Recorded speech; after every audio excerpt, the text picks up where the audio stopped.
Right, breaking news ఇస్తున్నాం మన TV screen పై. Iran America యుద్ధం మళ్ళీ ఉధృతులు స్టార్ట్ అయ్యాయి. హార్మోజ్ లో ఇరాన్ సరుకు రవాణా నౌకను లక్ష్యంగా చేసుకుని అమెరికా ఇప్పటికే దాడులు చేసింది. అంతేకాకుండా ఆ నౌకను స్వాధీనం కూడా చేసుకుంది.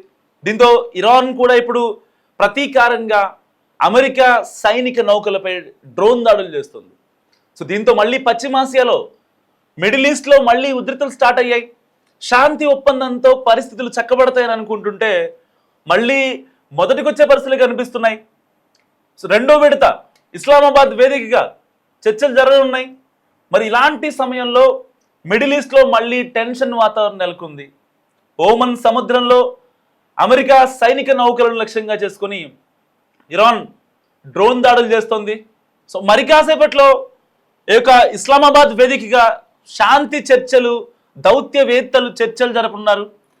మరి ఇలాంటి నేపథ్యంలో ఇటు ఇరాన్ అమెరికా దాడులు మరింత పెరిగిపోతున్నాయి. ఇప్పటికే హార్మోజ్లో ఇండియన్